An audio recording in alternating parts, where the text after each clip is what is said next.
그러니까 주인의식이라는 게요, 이게 주인에게 필요한 게 아니에요.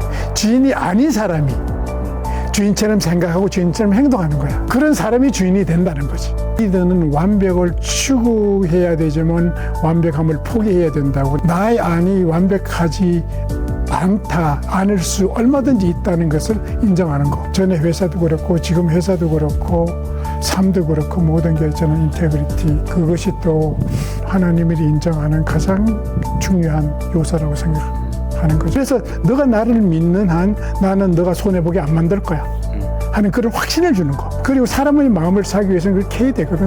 안 해도 되는 것을 하는 것.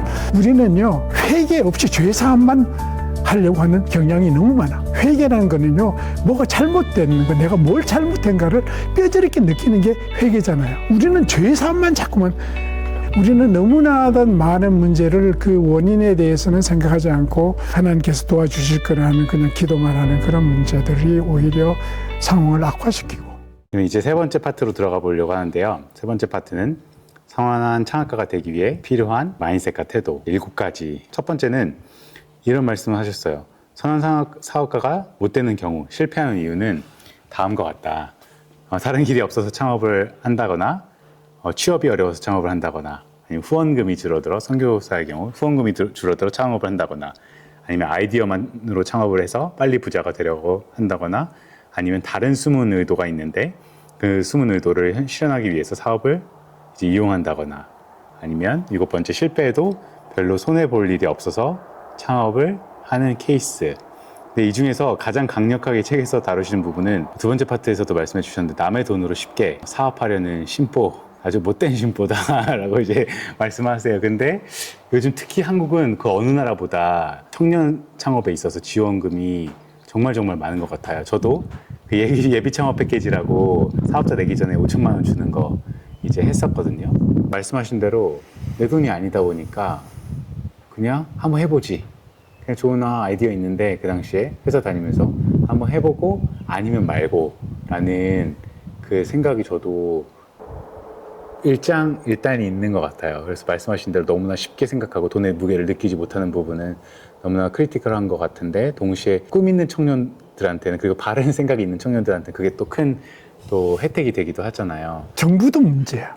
돈을 써라고 자꾸 하는 것 자체가 문제야. 그러니까 이걸 내 돈처럼 써야 돼. 돈이 그렇게 온다 하더라도 그럼 내 돈처럼 써야 되는 거. 사실 창업하게 되면요, 또 불필요한 돈, 안 쓸 돈이 많이 있거든. 보셨지만은 이거 제재소하면서 중장비 처음으로 내가 이번에 거금 4만 불 들여가지고 샀단 말이에요, 지금. 그동안에는 차로 끌고 들어오고 다 했단 말이에요. 그러니까 예를 들면 긱슨 같은 경우도 내가 20만 불, 그러니까 2, 3억 정도 투자했는데, 그럼 돈 그냥 내가 다다닥 썼냐? 아니거든. 단계적으로 꼭 필요한 걸 쓰면 괜찮아. 근데 그게 그렇지 않고 그냥 꼭 필요하지 않은데도 불구하고 막 하다 보면 그게 금방 날아가거든. 돈을 가볍게 이기는 순간 날아가기 때문에 문제가 생기는 거고, 돈이 무게를 느끼라고 내가 얘기를 했잖아요. 그거하고 똑같은 개념이에요. 그러면 두 개를 진짜 무게가 느낀다면 충분히 가능하다고 봐요. 정부 관점에서도 그러면 무게를 느낄 수 있는 환경을 조성해 주는 게. 나는 그게 되게 중요하다고 봐요. 그냥 정부도 실적 내려고 그래. 자꾸만 정부도 문제는 자기 돈 아니, 정부도 자기 돈 아니야. 세금이잖아요. 세금으로 하잖아. 그래 실적 내려고 그래. 몇 명 창업했다. 이 실적 내려고 그래. 실제로 몇 명 창업해가지고 몇 명 죽는 거 잘 모르거든, 사람들이. 느끼지 못하니까 다 실적 내려고 그래. 교수들도 창업해가지고 몇 명 창업했다. 그 실적 내려고 그래. 나는 그것들이 문제라고 보는 거죠. 가장 문제는 그게 문제이고, 물론 그렇죠. 어느 정도 진짜 돈 필요할 때 하는 거 되게 필요하다고 봐요, 저는. 근데 그게 가볍게 느껴지는 것 자체가 문제라고 생각하는 거죠. 그런 생각도 들더라고요. 정부 지원금이 한국처럼 많은 국가가 없는 것 같아요.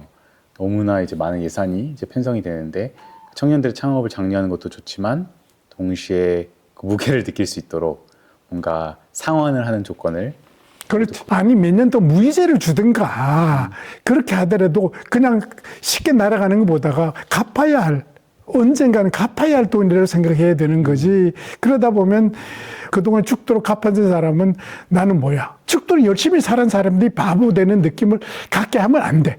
그러니까 그것을 연장시키고 해가지고 어떻게 하더라도 갚도록, 아니면 처음부터 퀄리파이 안 되면 주지 말든가. 그런 분위기가 형성돼야 되는데 그게 아니다 보면 이제 문제가 생기는 거예요. 두 번째는 그런 말씀을 또 하셨어요. 기본값이 없으면 창업을 아예 하지 말아라. 예, 예. 그리고 창업은 덧셈이 아닌 곱셈이다. 그러니까 예. 직장에서 일하는 건 덧셈인데 예. 창업은 곱셈이다. 그런데 기본값이 없으면 아무리 곱셈을 해도 말짱 도루묵이다. 예, 예. 말씀하셨어요. 그러면 창업을 꿈꾸는 청년들 혹은 이제 비즈니스를 하려고 하시는 우리 선교사님들이 반드시 가져야 하는 기본값이 그러면 무엇이 있을까요?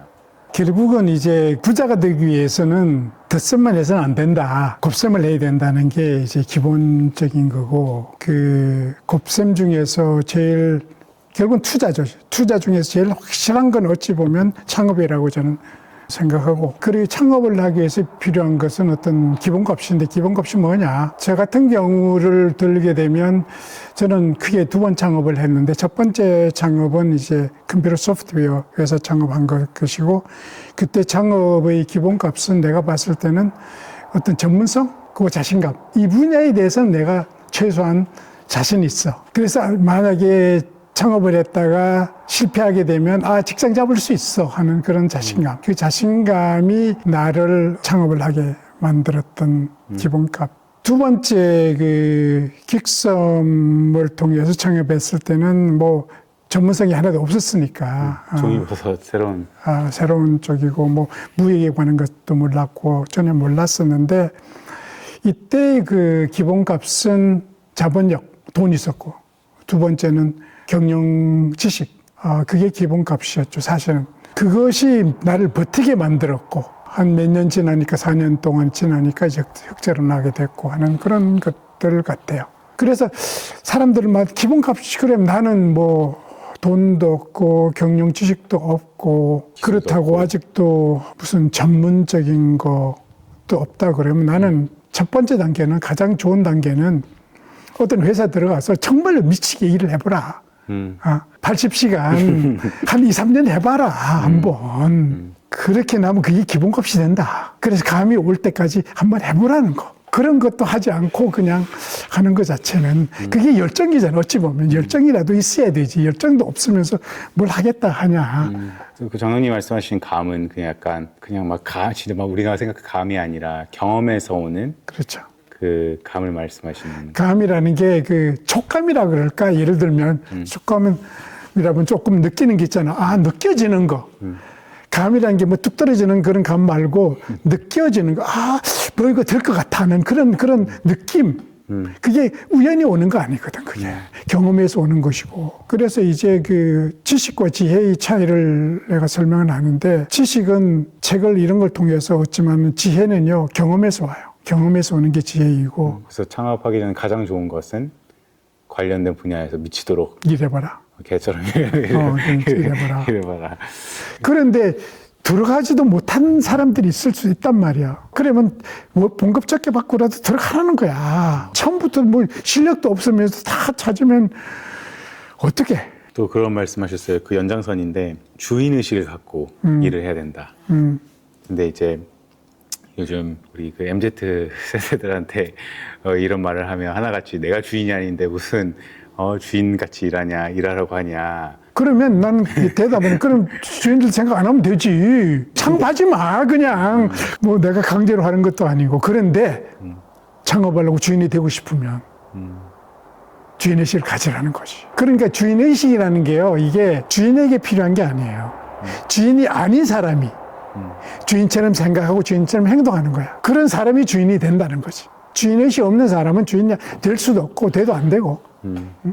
이제 창업가면 이제 주인의식 가져야 된다고 말씀하셨는데, 근데 창업가는 만들어지는 게 아니고 태어난다라고 또 하셨어요. 예. 창업가, 이제 너가 창업가의 기질이 있는지 알기 위해서는 몇 가지를 확인해 보면 되는데, 대표적으로 창업가는 먼저 움직이면서 생각한다. 단순하게 생각한다.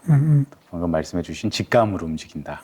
그렇게 세 가지를 말씀해 주셨는데, 형님은 스스로 창업가라고 생각하지 않으셨잖아요. 그렇죠. 그냥 직원으로 열심히 예, 주 80시간씩 그냥 일하는 그런 삶을 사시다가 어느 순간 내가 창업가네? 지금 절실히 더 느끼는 거예요.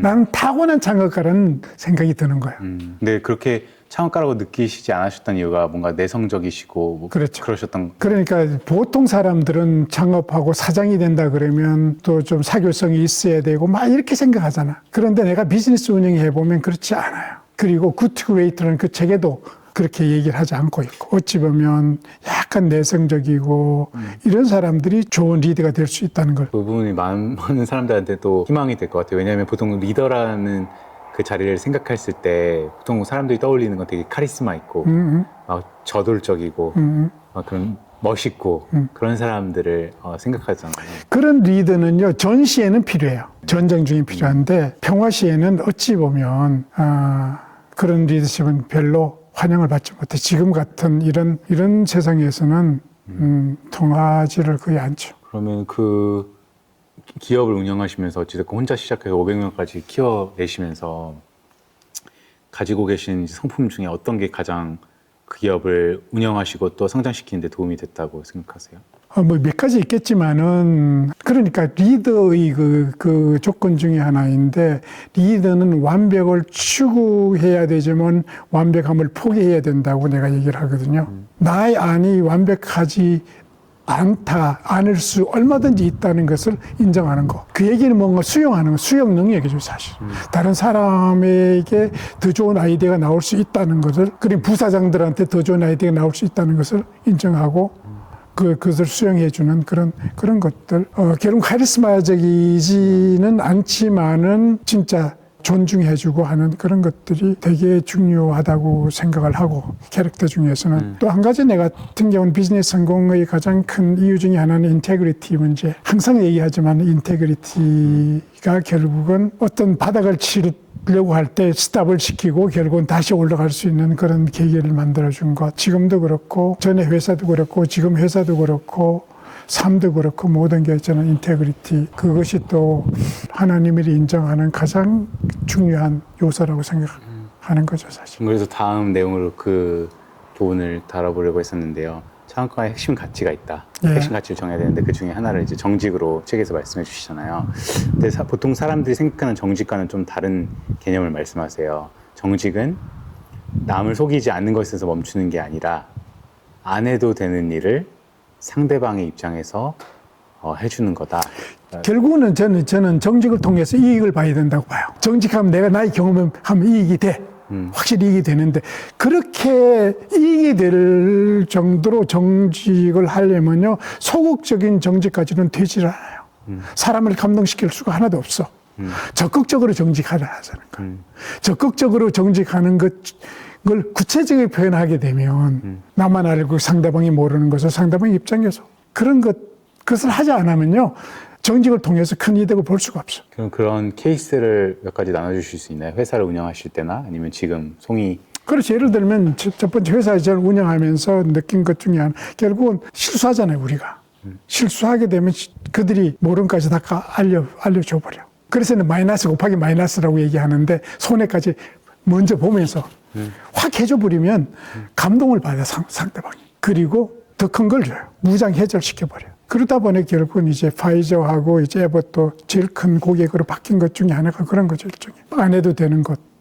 심지어 우리가 실수했을 때 그 수표 오면 먼저 손해배상, 손해되는 거 그 금액 해가지고 미리 갖다 줘 버리는 것들.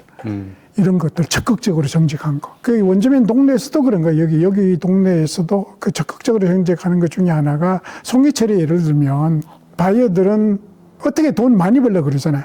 내 같은 경우는 여러 가지 방법을 쓰는데 하나의 방법은 내 주위에 있는 바이어 중에서 내보다 더 많이 주는 사람이 있으면 그 차익만큼 다 그날 온 사람 다 돈을 더 주는, 매칭해 주는. 그래서 너가 나를 믿는 한 나는 너가 손해보게 안 만들 거야 하는 그런 확신을 주는 거. 그리고 사람의 마음을 사기 위해서는 그렇게 해야 되거든. 안 해도 되는 것을 하는 것. 그 한 원주민 친구가 저녁에 늦게 찾아온 거야. 안 그러면 이거 팔지 못하면 이제 버리는 거예요. 그런 상태에서 내 같은 경우는 프레시한 오더가 안 돌았고, 그런데 말릴 수는 있는 상태였으니까 내가 조금만 피곤을 하지만 말리면 되니까, 그럴 경우에 이제 말리게 되면 가치가 떨어지다 보니까 내가 줄 수 있는 가격은 한계가 있어요. 그래서 말릴 경우에는 파운드에 6불, 프레시하게 되면 8불이라고 내가 마음에 정했어. 아나운서 하지는 않았어. 마음에 정했는데, 그래서 왔길래, 나는 지금 프레시한 걸 못 파니까 건조해서 팔게 되면 6불 줄 수 있어 하니까 너무 고맙다고 갔어. 그런데 바로 한두 시간 후에 주문이 들어왔는데 프레시하게 판데 주문이 들어온 거야. 결국은 돈을 더 줄 수 있는 거잖아. 8불을 마음속에 정했으니까. 그리고 더 줄 수 있는 거야. 내가 프레시아 파니까.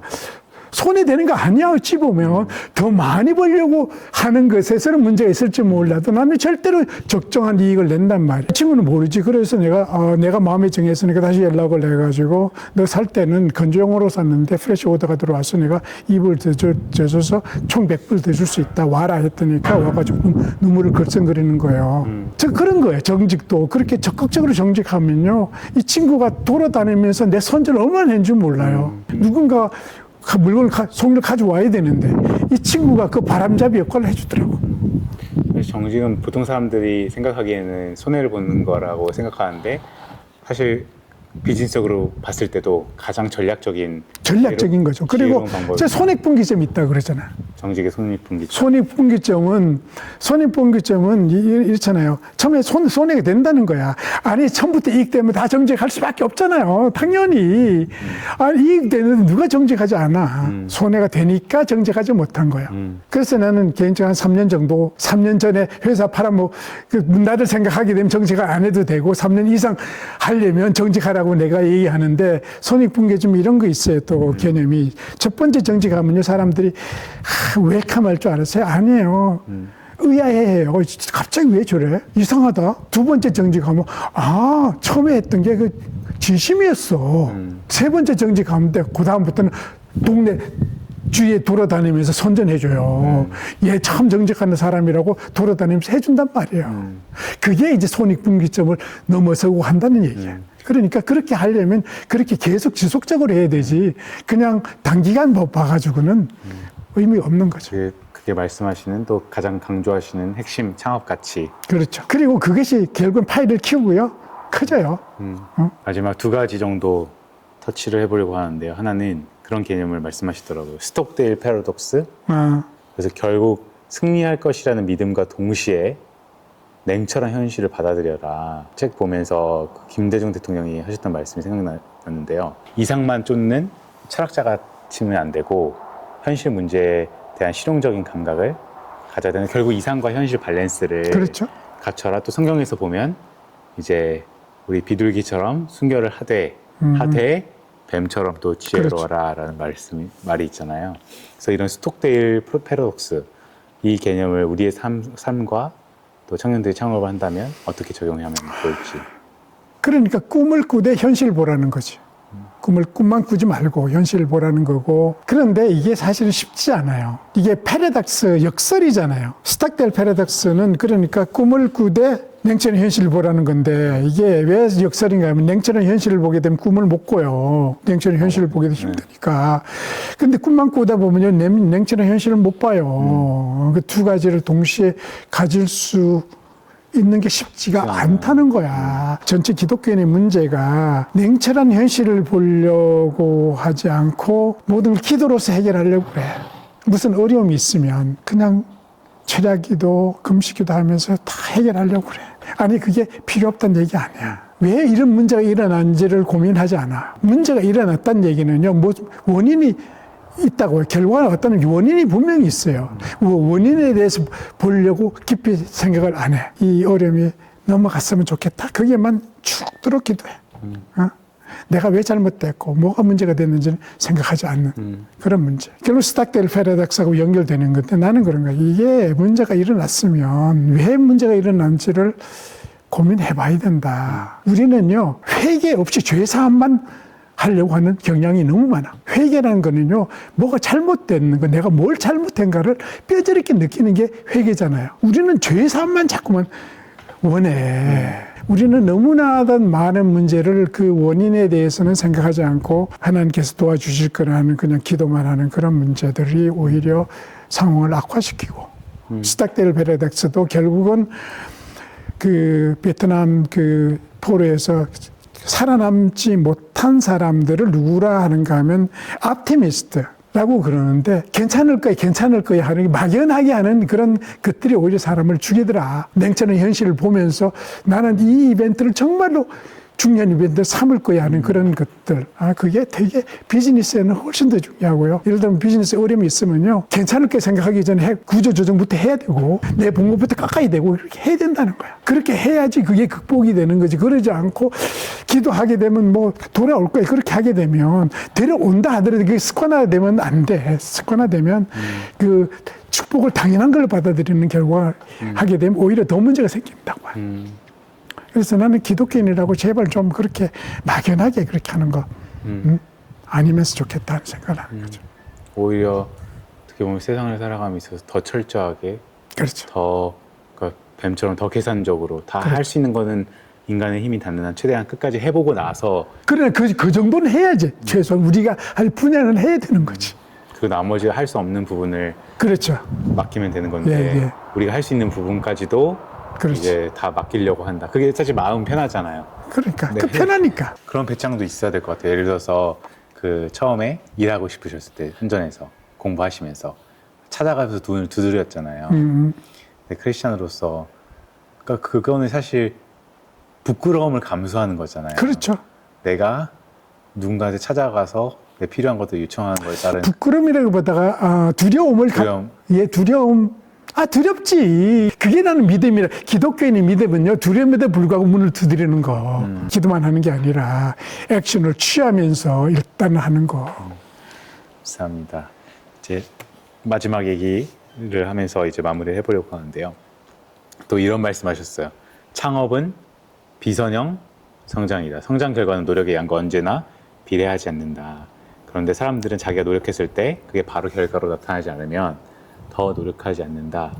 그렇죠. 말씀을 해주셨는데 뭐 창업뿐 아니고 모든 게 어떤 성장 자체가 그 선형적으로 그래 노력하는 것과 결과가 같이 패러를 하기를 우리는 기대하는데 그렇게 일어나지 않더라는 거죠, 사실은. 그러다 보니까 이게 그 갭이 있는 거예요. 노력한 것과 결과에는 갭이 있는데 이 차이가 있는데 그게 일어나지 않다 보니까 많은 사람들은 노력을 포기해. 그럼 갭이 없어. 그러니까 갭이 그 긴장감을 텐션을 빌드업 시키는데 계속 노력을 하게 되면 결과가 이렇게 나가다가 어느 정도 텐션이 빌드업 되다 어느 순간에 갑자기 브레이크가 일어나요. 그리고 결과는 노력한 거가 평행선을 걷는 게 아니라 가다 이렇게 평행 가다 갑자기 이렇게 브레이크가 일어났다가 또 내려졌다 이렇게 패를 하고 가지 않는다는 거. 그렇기 때문에 이제 특히 창업을 했을 경우에는 그런 식으로 노력을 중단하지 말고 계속 하다 보면 어느 순간에 일어난다. 창업뿐 아니에요. 직장 생활도 그래요. 그냥 노력한 만큼만 돈 본 거 요만큼 좀 그만큼만 일해버리면 갭이 하나도 없잖아. 텐션 빌드업 하나도 안 되잖아. 그러니까 왜 회사에서 돈을 더 줘야 돼? 줄 이유가 없는 걸. 그런데 노력은 이만큼인데 본 거 요만큼 받아. 텐션 있잖아. 이거 한참 가다 보면요. 안 해주면 어떨까? 회사에서 올려주든가 안 그러면 자기는 내가 다른 데 가버리지. 실력이 늘었으니까. 나는 그래서 그런 면에서는 창업도 모든 게 이게 선행적으로 이루어지지 않으니까 그것을 당연한 걸로 받아들이고 노력을 중단하면 안 된다. 끝까지 하다 보면 언젠가는 브레이크가 일어날 것이고. 그 앞전에 말씀하셨던 스톡데일 패러독스처럼 쉽지만은 않다. 왜냐면 특히 요즘 젊은 이제 저 같은 청년들 같은 경우는 막막하잖아요. 그냥 일해서는 희망이 없는 것 같고 집도 못 살 것 같고 그러다 보니까 조금 뭔가 해보려고 하다가 많은 사람들이 그냥 나는 그럼 창업하라는 거야. 텐션을 빌드업 해가지고 기술 쌓아서 그렇게 쭉쭉 하다가 회사에서 희망이 안 보면 창업하라는 거지. 특히 해외 창업을 하라는 거지. 아니 이게 한국만이 문제가 아니고요. 안정된 선진국으로 가면 비슷한 현상이 다 나타나요. 한국만의 문제는 아니고 내가 봤을 때는 그럼에도 그러다 보니 사람들이 그렇게 노력 안 하잖아요. 그러면 할수록 노력하는 사람에게는 기회는 많아지는 거야. 오히려. 또 어떤 사람들이 주위 4일 하면 오히려 나한테는 좋다. 왜냐하면 그만큼 내가 갭을 더 더 만들 벌릴 수 수 있는 있으니까. 거니까 그렇게 말하는 사람들도 그럼요. 소수 있더라고요. 그럼요. 그리고 특히 한국 사람들이 또 부지런하고 평균적으로 봤을 때 근성이 그럼요. 있잖아요. 있어요. 그 해외에 나오면 특히 지금 캐나다에 있는데 저도 캐나다에서 자랐지만 너무 릴렉스돼 있고 너무 느려요 사람들이. 그래서 한국 그렇죠. 사람들 오면 바로 그 어느 정도 갭을 가지고 온단 말이에요. 그래서 거기에 성실함만 더하고 또 필요한 전략들을 쌓아가면 훨씬 더 가능성이 높지 않을까. 그럼요.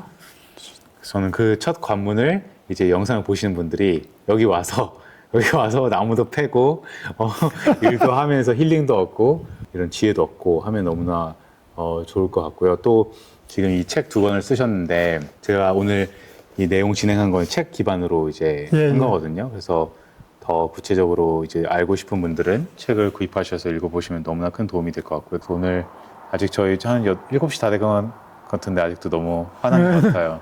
그래서 이렇게 초대해 주셔서 아이고. 감사하고요. 고생 많이 했어요. 너무 많이 했고. 제가 조금이라도 제가 도움이 됐다면 아이고, 많이 도움됐어요. 감사합니다. 그래서 제가 또 다시 조만간 다시 돌아오도록 하겠습니다. 예.